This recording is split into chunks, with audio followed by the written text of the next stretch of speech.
You're sitting in a parked sedan on a street you'll never be able to name publicly. The engine is off. The windows are down half an inch. Across the road, behind a stucco wall and a steel gate, a man is eating dinner with his family. He laughs at something one of his children says. You can see it through the grainy feed on the tablet resting against your knee. You've been watching him for 11 weeks. He doesn't know you exist. He doesn't know that the last 4 years of your life have been organized around finding him. And right now, in this moment, you are the closest any human being on Earth has come to ending his freedom, or his life. This is what it actually looks like. Not the version from the movies. Not the helicopter raids or the rooftop chases. The real version. The one that starts with silence, lives in patience, and ends in a decision most people will never know was made. You didn't get here by accident. Years ago, you were recruited out of a background that blended the right kind of invisible. Maybe it was military intelligence. Maybe it was a graduate program in a language most Americans can't identify. Maybe you were flagged during a federal internship and a quiet man in a gray suit asked you to have coffee. The CIA doesn't knock on the front door. It finds people who are already shaped for the work and nudges them toward the threshold. The process that followed was unlike anything the public imagines. You weren't trained to be a weapon.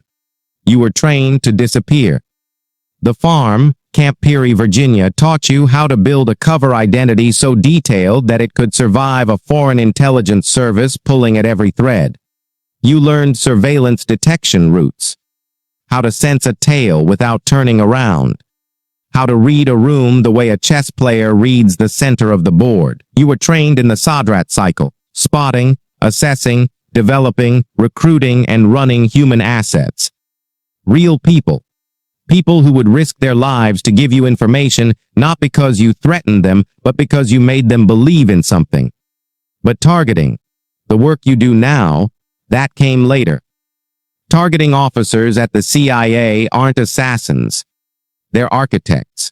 You take fragments, a phone number mentioned once in an interrogation, a shipping manifest that doesn't add up, a cousin who traveled to a city he had no reason to visit, and you build a map.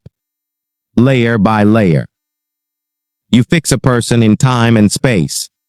You sift through data that would drown most analysts, and you find the single thread that, if pulled, brings an entire network into focus. The target you're watching tonight is not a name on cable news.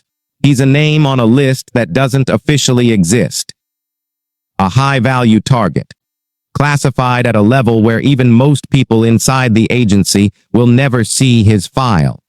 He finances operations. He moves fighters across borders. He has been linked to attacks that killed civilians in 3 countries. And for years, he's been invisible, living behind a rotation of identities protected by a network of people whose loyalty was purchased with fear. You found him because of a detainee interview 18 months ago. Not an interrogation from a movie, no violence, no theatrics. You sat across from a captured mid-level courier in a plywood-walled room and you talked to him. You asked about his family. You listened.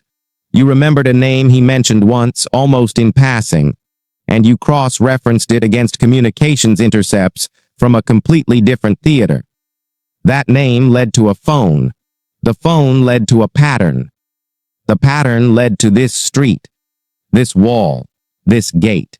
The work sounds clinical when described that way. It isn't, because between those steps were months of 18-hour days spent staring at screens, rereading the same transcripts, arguing with colleagues who thought you were chasing ghosts. There were nights when the trail went dead and you sat in a fluorescent-lit office at Langley wondering if everything you'd built was a dead end. Targeting is not a sprint. It's an obsession that the agency channels into structure. And it changes you. Not all at once. Slowly.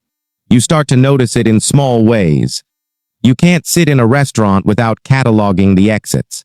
You assess strangers by how they carry themselves, where their eyes go, what their hands are doing. Relationships suffer, not because you're absent, but because the parts of your mind that would normally hold space for intimacy are permanently occupied by the geometry of someone else's life. Your family thinks you work a desk job at the State Department. Your closest friends know not to ask about the trips. There are entire years of your life that exist in classified files and nowhere else. When those years are over, no one will thank you publicly. No documentary will name you. The intelligence community calls this the quiet service for a reason, and that reason isn't poetry, it's operational security.